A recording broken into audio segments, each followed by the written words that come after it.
사람들은 한평생을 살아가면서 여러 가지 일들을 합니다. 그 많은 일들 중에 하고 싶은 일도 있지만 내키지는 않는데 해야 할 일도 있습니다. 보통 자신이 하고 싶은 일은 즐겨 행하는 반면 해야 할 일은 끄리끼는 경향이 있습니다. 왜냐하면 하고 싶은 일은 별도의 결단과 의지가 필요 없지만 해야 할 일은 반드시 의지와 결단이 필요하기 때문입니다. 따라서 인간의 의지나 결단이 필요 없는 하고 싶은 일은 계속 하고 싶어지기에 나중에는 후회가 되는 것이 예사입니다. 하고 싶은 일만 하다가 가장으로서, 자식으로서, 사람으로서, 그리스도인으로서 해야 할 일을 놓쳐버리기 때문입니다.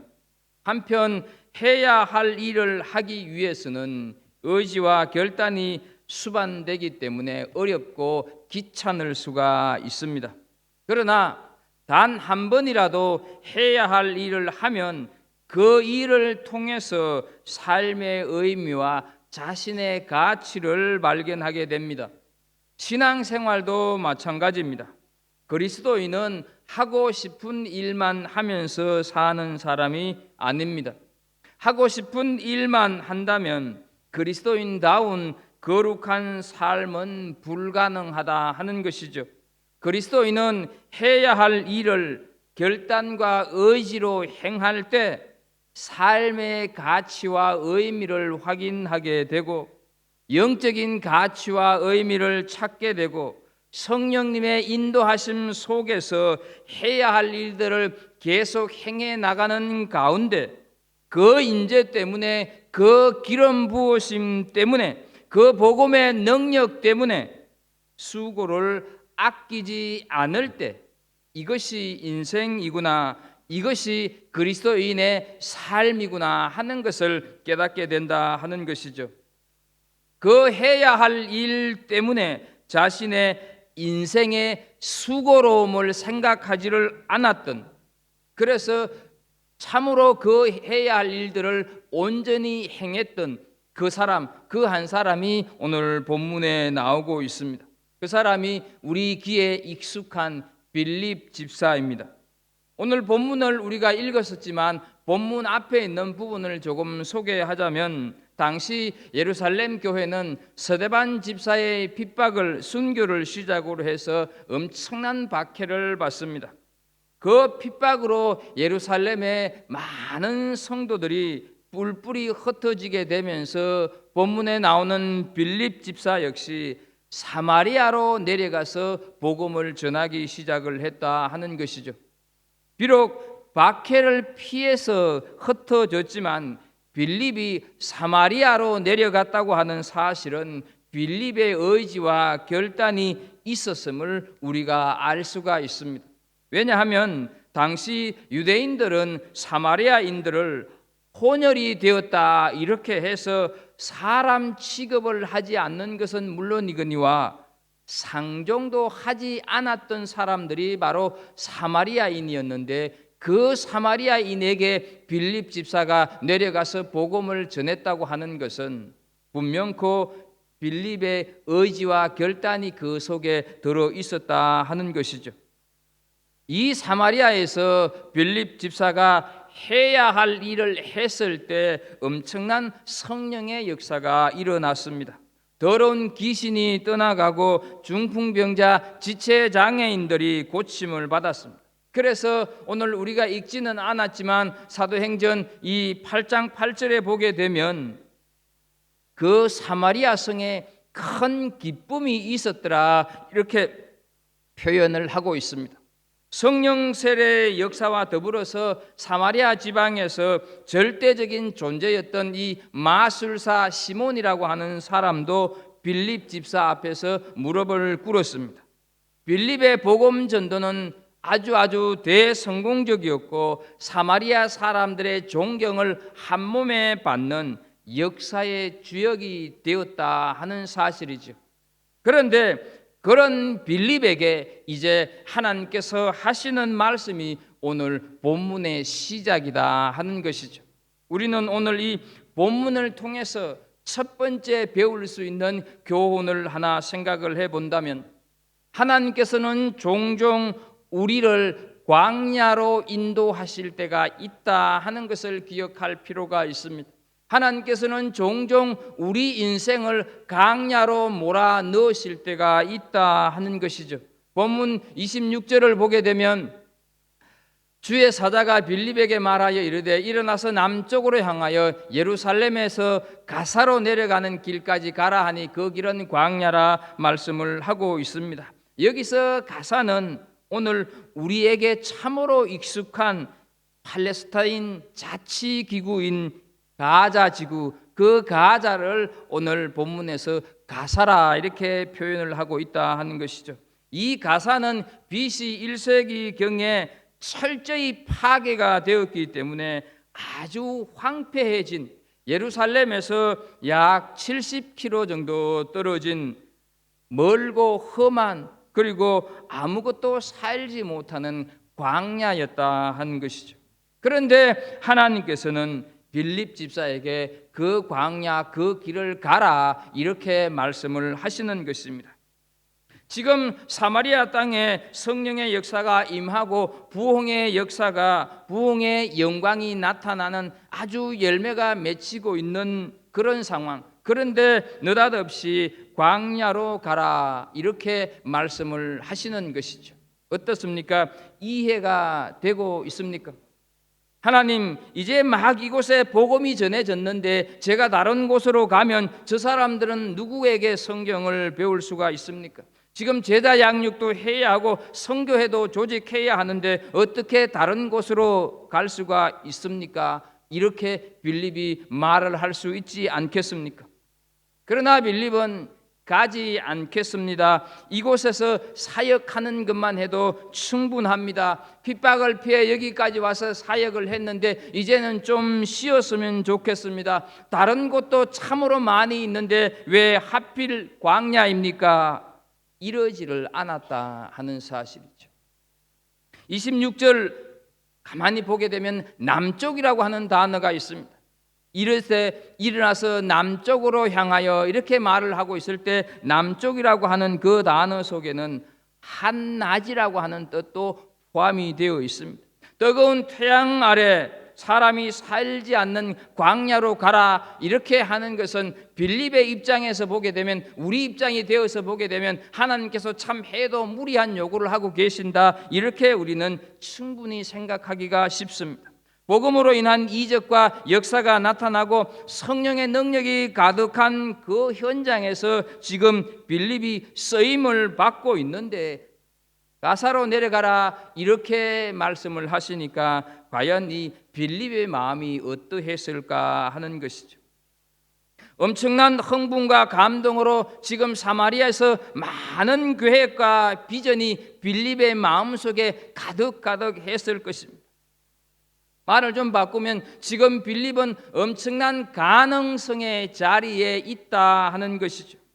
그런데 그 빌립에게 가사로 가라 이렇게 말씀을 하신다는 것입니다. 감격의 꼭대기에서 광야 밑바닥으로 가능성의 땅에서 불가능의 땅으로 가라 이렇게 말씀을 하시는 것이죠. 사랑하는 우리 갈보리 성도 여러분, 많은 광야를 거쳐서 우리 인생이 지금 여기까지 왔는데 또다시 광야로 가라 이렇게 한다면 어떻게 하시겠습니까? 우리 인생의 성취와 그 가능성의 자리를 떠나서 뜨거운 태양 아래 거친 광야길로 가야 한다고 하면 어떻게 하시겠느냐 하는 것이죠. 더욱이 이 26절 시작이 주의 사자가 말하여 이르되, 주의 사자가 말하여 이르되 이렇게 말씀을 하고 있습니다. 이 말씀을 바꾸게 되면 어떤 말입니까? 성령의 인도하심을 따라 이런 말씀으로 바꿀 수가 있지 않겠습니까? 아니, 성령께서 무슨 성령이 그런 성령이 있어서 나를 지금 그쪽으로 가라고 하실까? 이렇게 말하기에 충분하지 않습니까? 우리가 생각하기에 하나님의 인도하심은 푸른 초장, 잔잔한 물가, 잔잔한 시냇가입니다. 그것이 하나님이 나를 인도하시려고 하면 그렇게 푸른 초장으로 인도하실 거야, 이렇게 생각을 하는 것이 사실입니다. 그런데 그렇지 않다 하는 것이죠.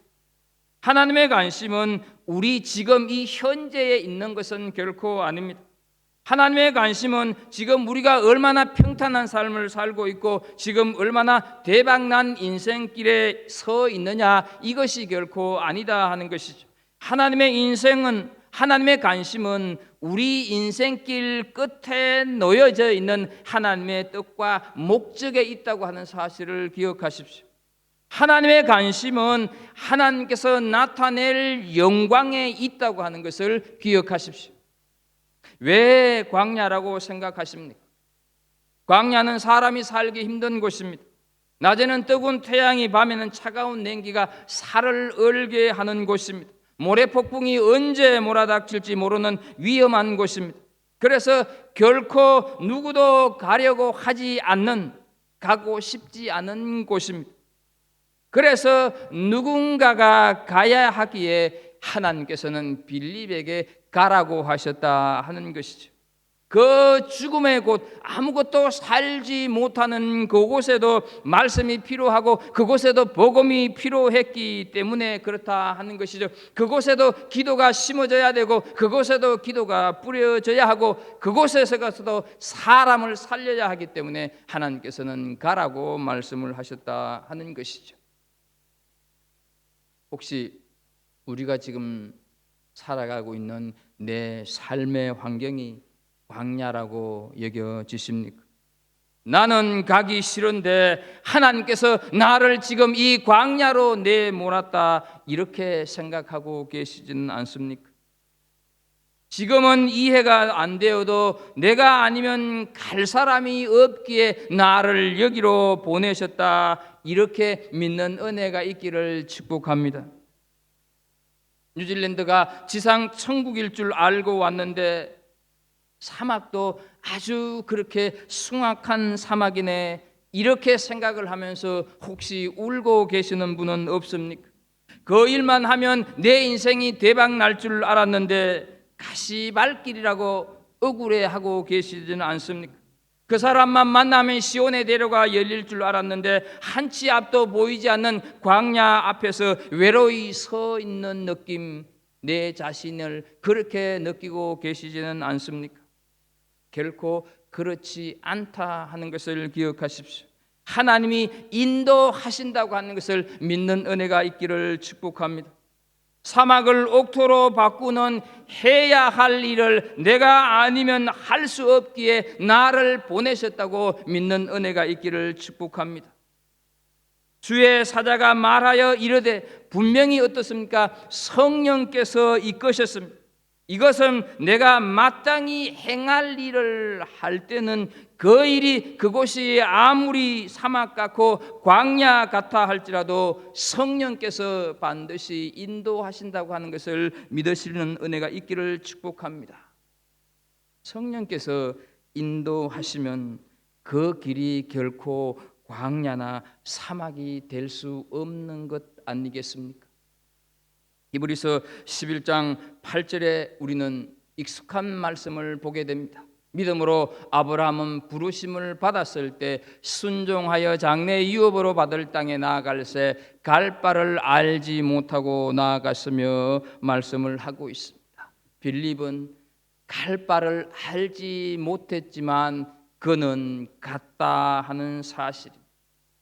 그래서 우리는 하고 싶은 일이 아니다 할지라도 내가 해야 할 일이기 때문에 지금 이 순간 내가 여기에 있다고 하는 것을 믿는 은혜가 있기를 축복합니다. 그렇게 믿을 때 그곳에는 반드시 구원의 역사가 일어날 줄로 믿습니다. 여러분, 왜 우리는 광야를 두려워한다고 생각을 하십니까?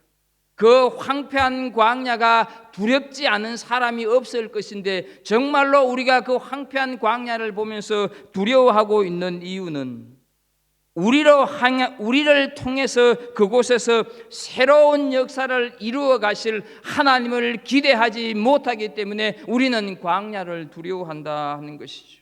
더 나아가서 광야에 홀로 서 있는 자기 자신만 의지하기 때문에 우리는 광야를 두려워한다 하는 것입니다. 그러나 여러분, 광야에도 하나님이 계십니다. 기대할 수 없는 일 가운데 더더욱 크게 역사하시는 하나님이 계심을 믿으시기를 바랍니다. 광야에 새로운 길을 내시는 창조주 하나님께서 계십니다. 그 광야에서 우리의 새로운 인생길을 열어 가시는 하나님이 계심을 믿으시는 은혜가 있기를 축복합니다. 이사야서 43장 20절에서 말씀합니다. 보라, 내가 새 일을 행하려니 이제 나타낼 것이라. 너희가 그것을 알지 못하겠느냐? 반드시 내가 광야의 길을 사막의 강을 내리니 말씀을 하십니다. 이 믿음, 이 고백 가지고 믿음의 길을 한 걸음 한 걸음씩 나아가는 은혜가 있기를 축복합니다. 두 번째로, 순종하여서 간 광야에 무슨 일이 일어났습니까? 27절을 보게 되면 일어나 가서 보니 에티오피아 사람 곧 에티오피아 여왕 간다게의 모든 국고를 맡은 관리인 네시가 예배하러 예루살렘에 왔다가 이렇게 말씀을 하고 있습니다. 여러분, 26절에서 광야로 가라 이렇게 얘기를 했는데 하나님께서는 광야로 가라고 하는 이유에 대해서 말씀을 하시지를 않았습니다. 이유라도 알면 좋겠는데 그냥 가라고 하셨다 하는 것이죠. 우리에게 닥치는 어떤 일들이, 왜 이런 일들이 일어날까, 내가 왜 이런 일을 겪어야 될까, 그 이유를 안다고 한다면 우리는 정말로 한결 그 일들을 기쁘게 당해낼 것입니다. 그런데 빌립은 왜 가라고 하는지 이유도 알지 못하고 그냥 가라고 하셨다 하는 것이죠. 여러분, 이것은 우리에게 무엇을 의미하느냐 하면, 가라고 하시는 하나님의 말씀 앞에서는 이해가 필요한 것이 아니라 순종이 필요하고 믿음이 필요하기 때문이다 하는 사실입니다. 하나님께서는 우리의 순종을 통하여서 우리의 믿음이 성장하기를 원하십니다. 내가 하나님 앞에 순종하는 만큼 내 믿음이 성장한다 하는 것을 기억하십시오. 그런데 우리는 우리가 해야 할 일들에 대해서 자꾸 설명을 듣기를 원합니다. 그래서 하나님 계획을 좀 보여주십시오. 하나님의 뜻을 좀 알게 해 주십시오.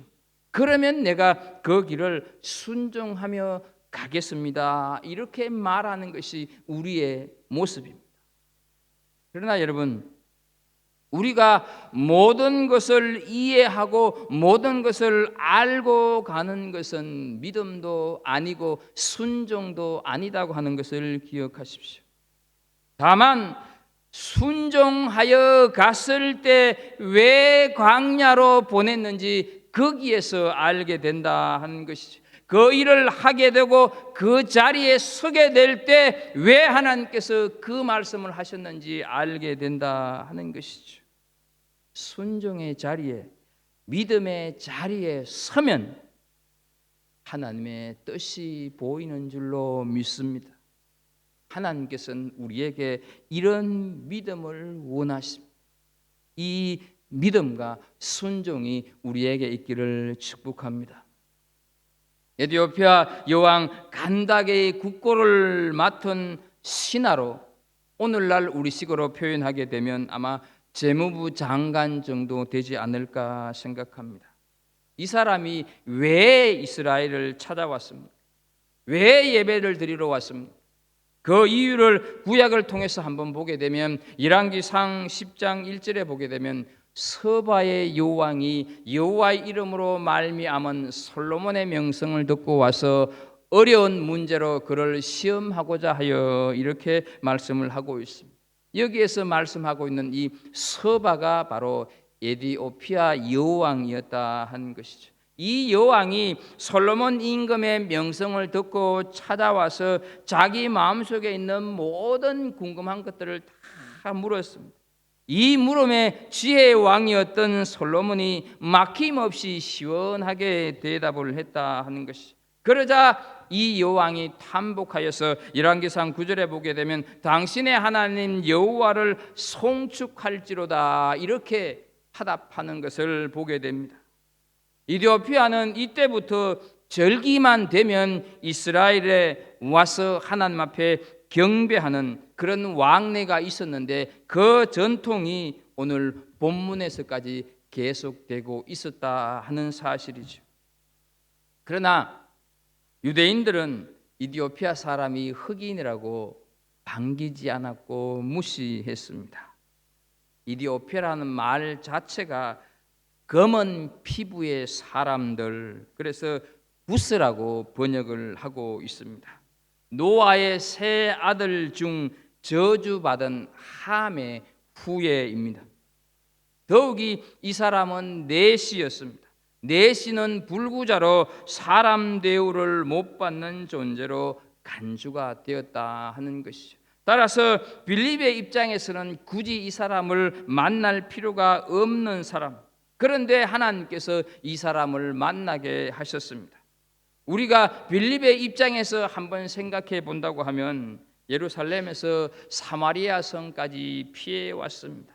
그런데 복음으로 인한 놀라운 역사를 뒤로하고 순종하여서 광야로 나왔습니다. 그곳에서 누구를 만납니까? 위대한 사람이나 존경하는 스승을 만나는 것이 아니라 이방인이고 흑인이고 그것도 넷이 사람 같지 않는 사람을 만나게 하셨습니다. 여러분, 빌립이 신앙생활을 하면서 현실적으로 어떤 그 빌립의 상황이 점점 나아지기는커녕 그 인생은 점점 바닥으로 내몰리고 있습니다. 유대인은 상종하지도 않던 사마리아로, 다시 아무것도 없는 광야로, 그곳에서 다시 사람 대접 못 받는 내시를 지금 만나고 있다 하는 것이죠. 갈수록 태산입니다. 예수를 믿음에도 빌립의 현실이 나아지기는커녕 점점 그 길이 더 사막길이 되고 있는 것을 보게 됩니다. 겨우 이런 사람을 만나게 하려고 여기까지 보냈습니까?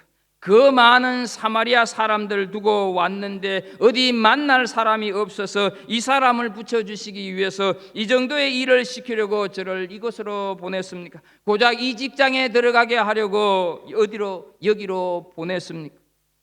이렇게 하면서 하나님께 원망과 불평을 할 수 있지 않겠습니까? 그러나 빌립은 그것이 아니었다 하는 것이죠.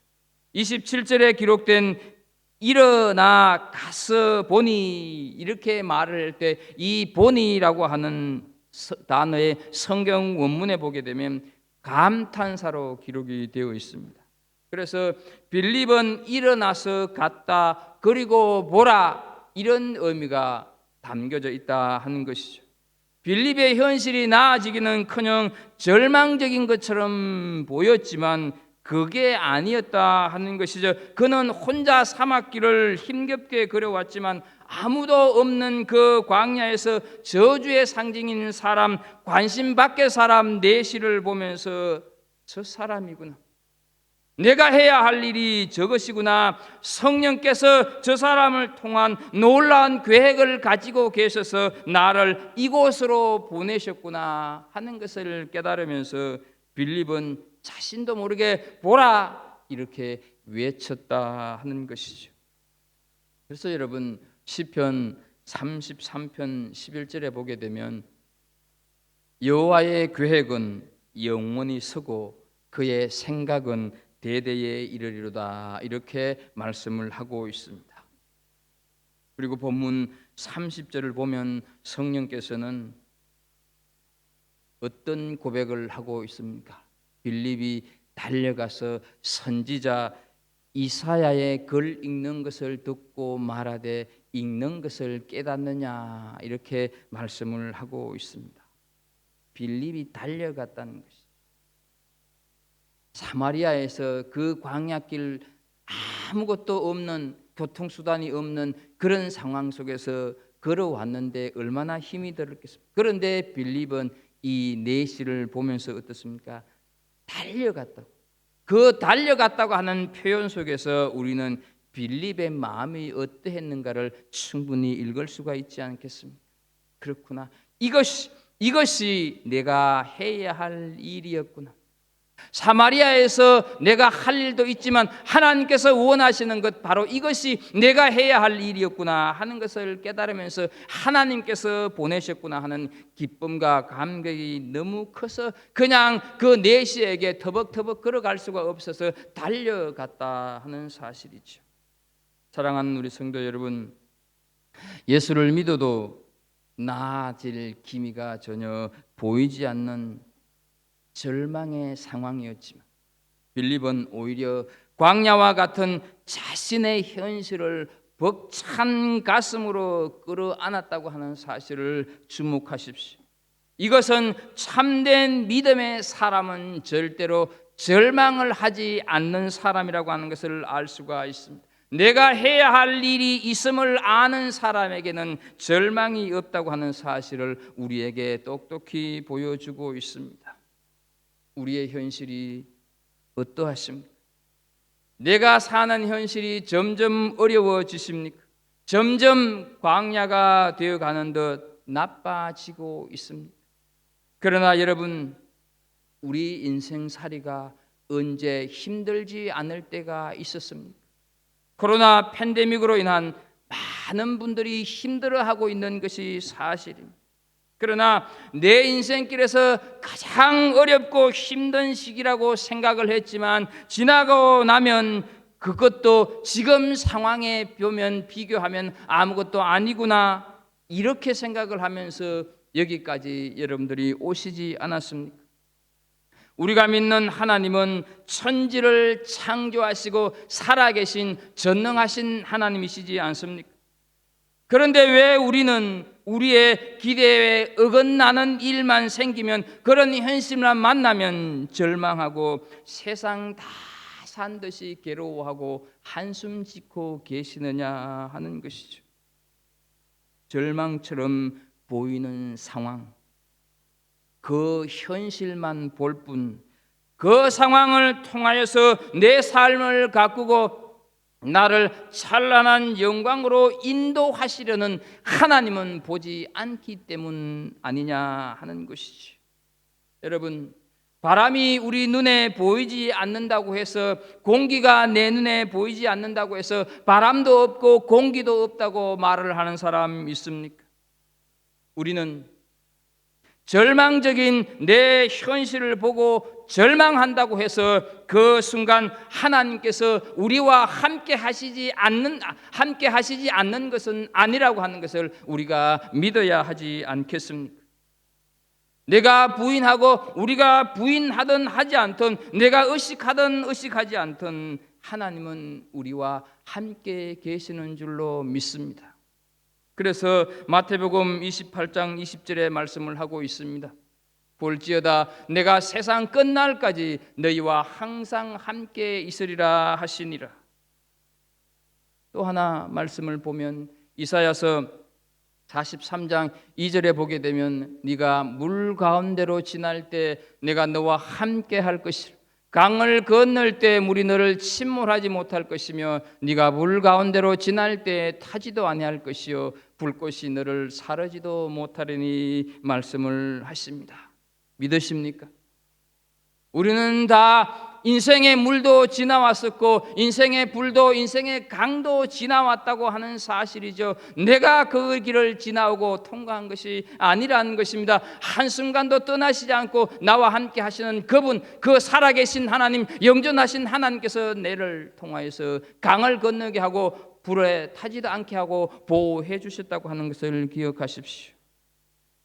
예기치 않는 상황 속에서 우리가 절망한다면 우리는 하나님을 믿는 그리스도인이라고 말하기 어렵습니다.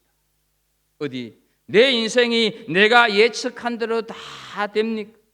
내가 계획한 대로 다 된다고 한다면 하나님이 왜 필요하겠느냐 하는 것이죠.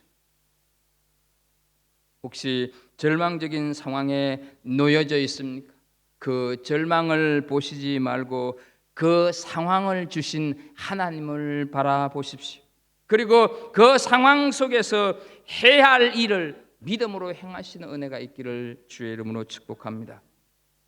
마지막으로 세 번째, 우리 인생은 하나님의 인도하심 속에 있음을 알게 된다 하는 것이죠. 빌립이 수레 가까이 갔을 때 내시는 이사야서 53장 7절 8절을 읽고 있었습니다. 그런데 그 뜻이 어떤 뜻인지 알 수가 없어서 빌립을 마차로 올라오게 하고 무슨 내용인지 설명을 해달라고 해요. 그래서 그 설명을 들은 내시는 그 자리에서 그냥 세례를 받고 어떻습니까? 기쁘게 자기 고향으로 돌아갔다고 말씀을 하고 있고, 하나님께서는 40절을 보게 되면 빌립을 다시 인도해서 아소도와 가이사랴로 보내는 것을 우리는 알게 된다 하는 것이죠. 여러분, 기쁘게 자기 나라로 돌아간 내시가 어떻게 무엇을 행하면서 살았을까요? 성경에는 더 이상 이 내시에 대한 기록이 없습니다. 그러나 우리가 한 가지 알 수 있는 사실은 오늘날 이디오피아라고 하는 나라가 세계에서 기독교를 가장 먼저 국교로 받아들인 나라가 되었었고 1억 정도의 전체 인구 중에서 대다수가 기독교인으로 있다 하는 사실을 우리는 보게 된다고 한다면 내시가 어떤 삶을 살았는가 하는 것을 충분히 짐작하지 않습니까? 광야에서 빌립이 이디오피아 내시를 만났다고 하는 사실이 오늘 우리들에게 어떤 의미로 다가오고 있습니까? 본문에서 빌립의 모습을 보면서 빌립이 의도하고 빌립이 계획한 것은 하나도 없다고 하는데 주목을 하십시오. 전부 하나님께서 하셨다고 하는 것을 기억하십시오. 26절에 주의 사자가, 29절에 성령이 빌립들어, 39절에 주의 영이, 그것도 아주 상세하게 어느 길로 가라, 마차로 가까이 가라, 구체적으로 빌립의 삶을 인도하고 계신다 하는 것이죠. 이것은 도대체 오늘을 살아가는 우리들에게 무엇을 깨닫게 하기 위한 하나님의 말씀인가 하는 것이죠. 그것은 다른 것이 아니라 성도는 무엇으로 살아야 하는가를 말씀하기 위함이다 하는 것을 기억하십시오.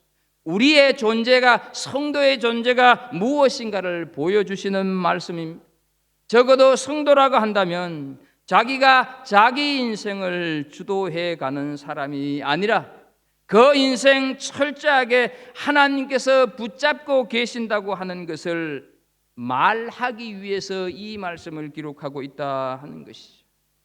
사랑하는 성도 여러분, 지금까지 살아오시면서 내가 계획하고 의도하고 준비하여서 내 인생을 이렇게 살아야지 해서 살아온 세월과 어쩌다 보니 이만큼 살게 되었는데 뒤돌아보니까 사실은 내가 걸어온 것이 아니라 하나님이 함께 하셨더라, 이 두 방향 중에서 어느 쪽이라고 여러분들은 말씀을 하시겠습니까? 하나님의 인도하심이 훨씬 많다 이렇게 고백되지 않습니까? 우리의 인생이 그렇다 하는 것이죠. 모든 것이 다 하나님의 인도하심입니다. 이 사실을 믿으십니까?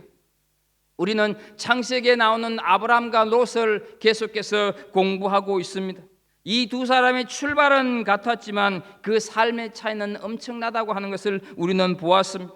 롯은 모압 족속과 암몬 족속이라 하는 불행의 씨앗을 남겼지만, 그리고 소돔과 고모라 성의 멸망의 상징이 되고 말았지만 아브라함은 믿음의 조상으로 우리에게 기억되고 있습니다. 그런데 이 두 사람을 가만히 보게 되면 그들의 삶이 어떠했는가 보여주는 삶의 통찰력을 얻을 수 있는 단어가 하나 있습니다. 창세기 13장 10절 말씀을 보게 되면 롯이 눈을 들어 이렇게 기록하고 있습니다. 이 롯이 눈을 들어라고 하는 이 표현은 발꿈치를 들고 자기 인생을 조망하다 이런 뜻을 가지고 있습니다. 그러니까 롯이 눈을 들어, 이 말은 롯의 인생을 전체 주체가 롯을 주관했던 그 롯의 인생을 이끌어갔던 사람이 바로 롯 자신이었다 하는 것을 우리가 알 수가 있습니다. 그런데요, 창세기 13장 14절을 보게 되면 여호와께서 아브라함에게 이르시되 너는 눈을 들어 이렇게 말씀을 하고 있습니다. 이것은 어떻습니까? 눈을 들게 한 그 아브라함의 인생의 주체가 아브라함이 아니라 하나님이라고 하는 사실을 여실히 보여주고 있다 하는 것이죠. 이것이 우리 성도들의 존재 의식이 되어야 된다고 하는 것을 기억하십시오. 내 인생을 내가 여기까지 살아왔다가 아니라 세월이 가면 갈수록 나이가 들면 들수록 하나님께서 여기까지 오게 하셨다, 이렇게 우리는 뼈저리게 느끼고 고백하는 사람들이 되어져야 된다 하는 것이죠. 내가 하는 것, 우리가 하는 것이 없습니다. 진실로 우리 존재는 내가 할 수 있는 것은 아무것도 없습니다. 그저 하나님께서 이끄시는 대로 해야 할 일을 한 것에 불과하다 하는 것이죠.